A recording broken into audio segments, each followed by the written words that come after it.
Hi, welcome to Unique Parenting. I am B Moise, and today I want to talk about parenting boundaries and how to set them, keep them, and definitely how to reinforce them and the benefits of it. So, having parenting boundaries is one of those things when you have itty bitty children.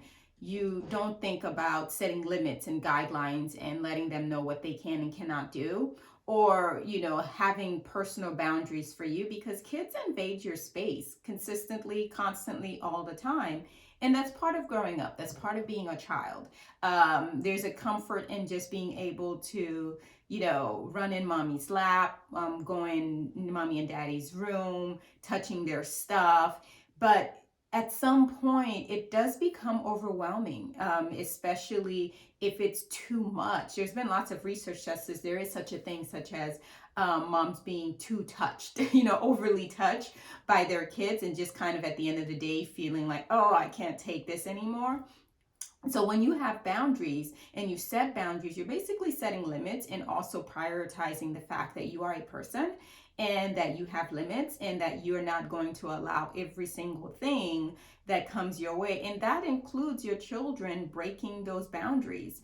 I have a thing with personal space. I like my space. I like my time alone. But that's something I've had to set with my kids just so that they understand, when I need space and I need time alone, it's not a negative thing. It's not anything against you. I'm not mad at you. I'm not upset with you. It is just something that I need. So when you create and set boundaries early on, children understand and respond to it. When you try to set boundaries later, they feel like they did something wrong and that it's a punishment. So it's important to set boundaries, but it's also important to have a conversation about those boundaries that you're setting and why you're setting them and why you need them. One of the important things to remember as a parent is to always remind your child that you are a person first, and a parent second, because sometimes we have it reversed. And that's part of, parenting self-care, understanding that you're first, you're a person first. And when you let your child know, hey, I'm a person with needs. I have these needs, I have these boundaries. And when you cross them, I don't feel good and it doesn't make me feel good and it feels disrespectful and I feel like less of a person.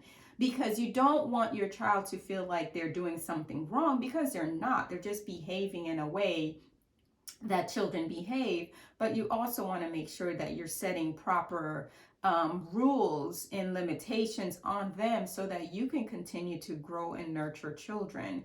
An example of boundaries for me that I use is when I am having my time off, when I'm having my mommy day off. I need that time to be respected and I don't need that time to be interrupted. We are a two-parent household, so if a parent is needed when I'm having that time off, my children know they have to go ask dad.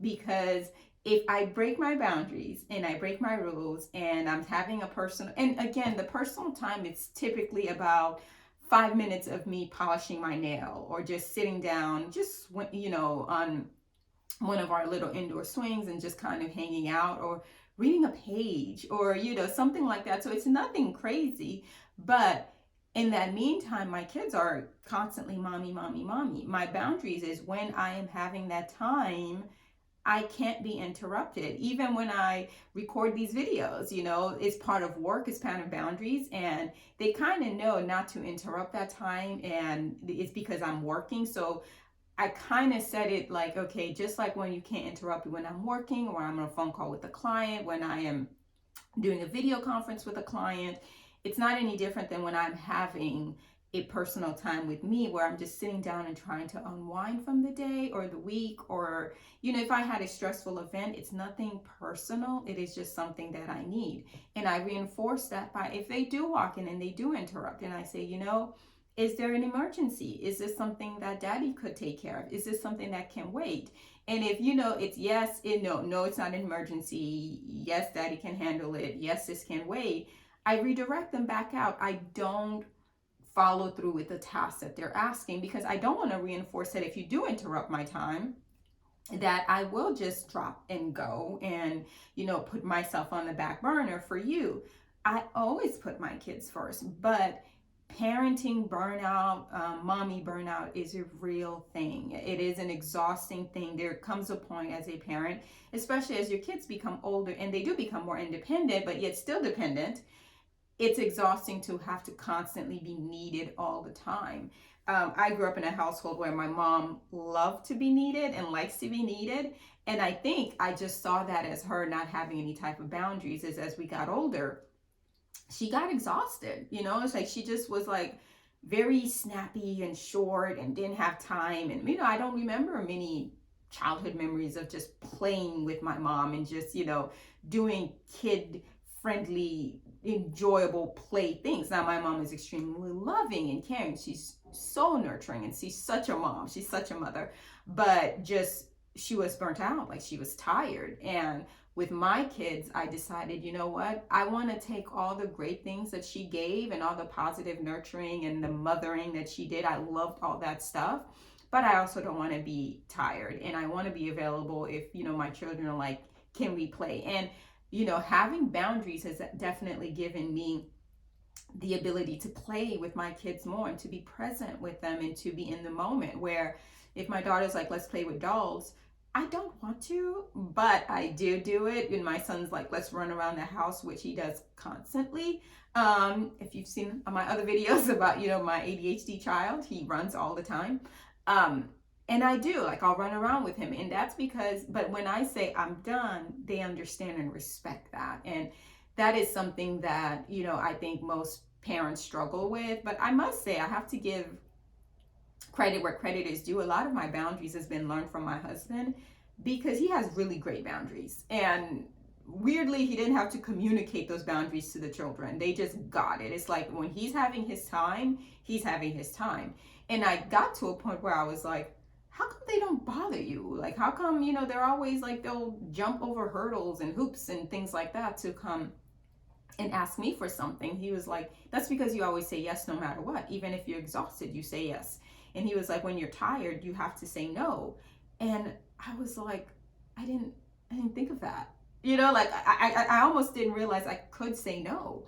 But so I have to give credit where credit is due. I learned a lot of my boundary ways from my husband because I just watched him and said, wow, that's having a lot of restraint and self-respect for yourself, and definitely understanding that you need to put the oxygen mask on yourself first before you can put it on someone else. One of the lessons that we got from birthing class was that exact, message of putting on the oxygen mask on yourself first before you can put it on your child. And I think as you get into the nitty gritty of parenting and parenthood, and definitely for me, mommyhood, I started to think, no, I have to put the oxygen mask on first. And while I'm like dying away here with no air, and I'll pass out and I won't be around for my kids. So definitely setting boundaries is a way of putting the oxygen mask on yourself first, because it definitely lets your kids know that you're a person, and that before you were a mom, before I was mommy, I was Beatrice, and I am Beatrice. And